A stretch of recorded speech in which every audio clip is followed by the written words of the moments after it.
Hello everyone, আসসালামু আলাইকুম। Welcome back to my another video. কেমন আছো তোমরা সবাই? চলে আসলাম আজকে আবারও নতুন একটা রেসিপি নিয়ে। তো অবশ্যই ভিডিওটি সবাই দেখবেন, কেউ ভিডিওটি স্কিপ করবেন না। আজকে আমি আপনাদেরকে বানিয়ে দেখাবো হচ্ছে ছানার সন্দেশ। এখানে আমি পুরা দামটা সহকারে বলে দিব আপনাদেরকে। এখানে আমি 2 কেজি পরিমাণ দুধ নিয়েছি, আর 2 কেজি দুধের মধ্যে 1/4 কাপ ভিনেগার আমি আস্তে আস্তে করে ঢেলে দিব। দিয়ে আমি এখানে ছানাটা কেটে নেব। আর ছানা বেশিক্ষণ ধরে জাল দেওয়া যাবে না, তাহলে ছানাটা অনেকটা শক্ত হয়ে যাবে। তাই আমি ছানাটা কিছুক্ষণ জাল দেওয়ার পরে যখন একটা ছানা তৈরি হয়ে গেছে, যে চামচ দিয়ে নেড়ে আমি বুঝতে পেরেছি, ঠিক সেই পর্যায়ে আমি ছানাটাকে ঢেলে নিব একটা ছাঁকনির কাছে। ঢেলে নেওয়ার পরে আমি ঠান্ডা পানি দিয়ে ছানাটাকে আরেকটু ভালোভাবে ধুয়ে নিব, যেন ছানার মধ্যে এক্সট্রা কোনো টক না থাকে। তাই তারপরে নেওয়ার পরে হচ্ছে আমি অনেকটা সময় রেখে দিয়েছি, প্রায় 1 ঘন্টা, যেন সম্পূর্ণ পানিটা ঝরে যায়। তারপরে আমি একটা সরানো প্লেট নিব, প্লেটের মধ্যে ছানাটাকে দিয়ে দিব, সাথে 2 চামচ পরিমাণ চিনি এবং 2 চামচ পরিমাণ এখানে ময়দা দিয়ে দিব, এটা বাইন্ডিংয়ের জন্য। আর চিনিটা দিয়ে দিব যেন ভিতর থেকে ছানাটা একটা মিষ্টি ভাব চলে আসে। তো এগুলো দেওয়ার পরে আমি একটু ভালোভাবে প্রথমে মথে নিব। আর এই কাজটাই হচ্ছে মেন, যে ছানাটাকে ভালোভাবে মথে নিতে হবে। মথে নিলে ছানাটা দেখতে ভালো হবে এবং খেতেও ভালো লাগবে। এখানে আমার 2 কেজি দুধের দাম পড়েছে আপনার হচ্ছে 140 টাকা, অর্থাৎ 70 টাকা করে ছিল আমার 1 কেজি দুধের দাম। তো 140 টাকা পড়েছে। আর এই দুধটা দিয়ে আমার যতটুকু ছানা বের হয়েছে, সন্দেশটা তৈরি হওয়ার পরে আমার কতটুকু ওজন হয়, ইনশাল্লাহ সব কিছুই হচ্ছে আমি আপনাদেরকে দেখিয়ে দিচ্ছি। তো এখানে হচ্ছে ছানাটা আমার ভালোভাবে অলরেডি মথে নেওয়া হয়ে গেছে, আপনারা দেখে বুঝতে পারবেন। আপনারা চাইলে এই ছানাটা দিয়ে মিষ্টিও বানিয়ে নিতে পারেন, ঠিক একই প্রসেসে। তো মিষ্টি বানাতে গেলে আপনার হচ্ছে শিরার মধ্যে দিতে হবে, আর ছানাটা হচ্ছে শিরার মধ্যে দিতে হবে না, এটা ডিরেক্ট হচ্ছে ক্যারামেলের মধ্যে দিলেই হয়ে যাবে। আর আজকের ছানা সন্দেশটা আমি বানাবো হচ্ছে গুড় দিয়ে মূলত। আর গুড়ের সন্দেশগুলো খেতে বেশি ভালো লাগে, আর আমার বাচ্চারা যেহেতু গুড়ের সন্দেশটা একটু বেশি পছন্দ করে, তো তাই হচ্ছে আমি গুড়েরটাই বানিয়েছি। আপনারা চাইলে চিনি দিয়েও করতে পারেন। তো এখানে আমি প্রথমে একটা ফ্রাই প্যান বসিয়ে দিব। ফ্রাই প্যানের মধ্যে আমি 1 কাপ পরিমাণ গুড় দিয়েছি। 2 কেজি দুধের ছানার জন্য 1 কাপ পরিমাণ গুড়, অবশ্যই মেজারমেন্টটা মনে রাখবেন। সাথে 2টা এলাচ দানা আমি একটু ফাটিয়ে দিয়েছি, এটা সুঘ্রাণের জন্য। আপনারা চাইলে পরে তুলে ফেলতে পারেন, কিন্তু আমি তুলে ফেলি নাই, রেখে দিয়েছি, সমস্যা নেই। দাঁতে পড়লে ফালাই দিব ইনশাল্লাহ। তো তারপরে হচ্ছে আমি গুড়টাকে আলতো তাপে হচ্ছে এটা ক্যারামেলের মতো তৈরি করে নেব।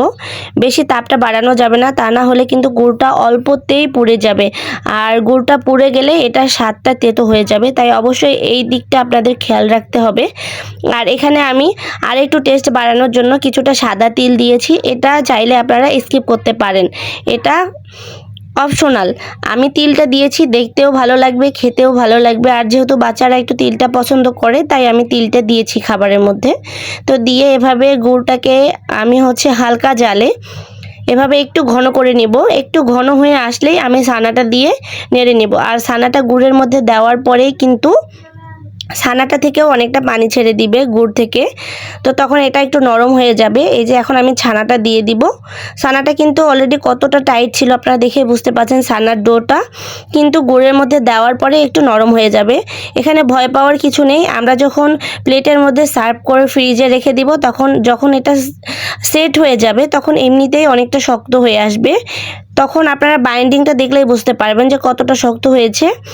তো এদিকে হচ্ছে আমার এই ছানাটাকে বেশিক্ষণ রান্না করা যাবে না।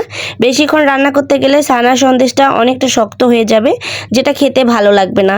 তো আপনারা যারা যারা আমার চ্যানেলে নতুন এসেছেন, প্লিজ আমার চ্যানেলটিকে একটু সাবস্ক্রাইব করে দিয়ে পাশে থাকবেন। অবশ্যই পাশে থাকা বেল আইকনটিতে একটা ক্লিক দিয়ে দিবেন, ইনশাআল্লাহ আমার ভিডিওর নোটিফিকেশন চলে যাবে আপনার কাছে। আর আমার আজকের ভিডিওটি আপনাদের কার কাছে কেমন লাগতেছে অবশ্যই কয়েকটা কমেন্টস করে জানাবেন। আর ভালো লাগলে অবশ্যই একটা শেয়ার দিয়ে অন্যকে দেখার সুযোগ করে দিবেন।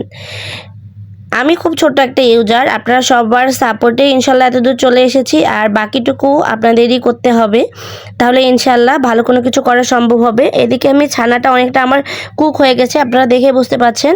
আর আমি আগেই বলেছি যে এই ছানাটা যখন আমি রান্না করব অনেকটা নরম মনে হবে, কিন্তু কোনো সমস্যা নেই। আপনারা চাইলে এই কাজটা একটু আস্তে আস্তে করবেন।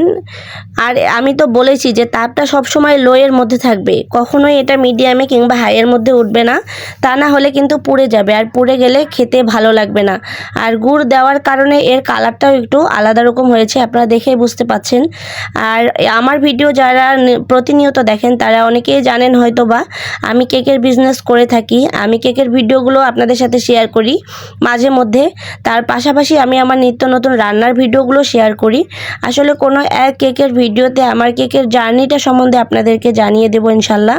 আমার এই কেকের বিজনেসের জার্নিটা অনেকটা কষ্টের ছিল, আমি কিভাবে করেছি সম্পূর্ণ আপনাদেরকে নেক্সট ভিডিওতে ইনশাল্লাহ জানিয়ে দিব।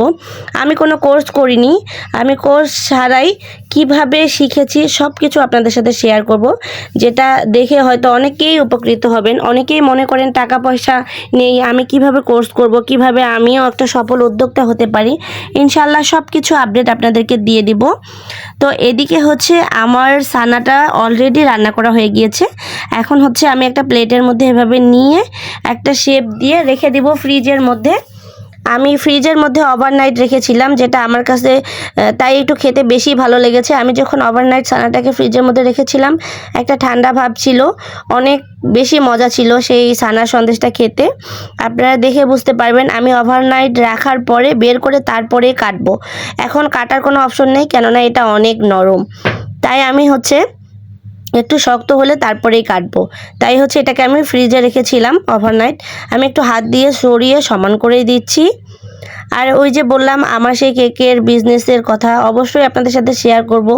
আপনারা কিভাবে চেষ্টা করলে মানুষ পারে না এমন কোনো কাজ নেই। আমি যখন প্রথম কেক বানাতাম, অনেকে আমাকে বলতো তোমার এটা কেক হয়নি, কেকটা পিঠার মতো শক্ত হয়ে গেছে। আমার অনেক অনেক অনেক ধরনের কথা শুনতে হয়েছে অনেকের কাছ থেকে, কিন্তু আলহামদুলিল্লাহ এখন আমি অনেক ভালো কাজ পারি আমি মনে করি। কেননা আমার এখন কাজের ফিনিশিং আমার আগের কাজ থেকে অনেক বেস্ট আমি মনে করি।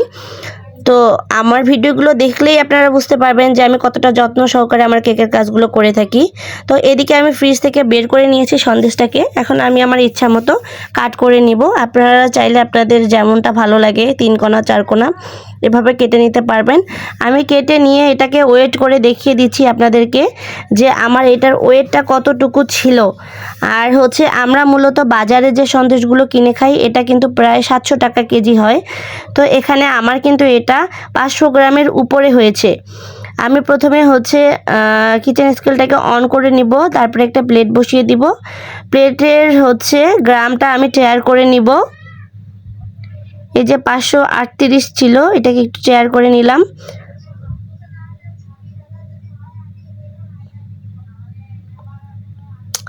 আমার এটার এখানে দেখা যাচ্ছে না ভালোভাবে, এই সন্দেশটার আমার মাপটা ছিল আপনার 542 গ্রাম, অর্থাৎ হাফ কেজি। তার মানে আপনারা বুঝতে পাচ্ছেন মাত্র 200 টাকা খরচ করে আমি হাফ কেজি সন্দেশ বানিয়ে ফেলেছি। আলহামদুলিল্লাহ কত কম খরচে। আপনারা একবার হলো বাসায় ট্রাই করবেন আমার এই সন্দেশের রেসিপিটা। সবাই ভালো থাকবেন, সুস্থ থাকবেন, আমার জন্য দোয়া করবেন।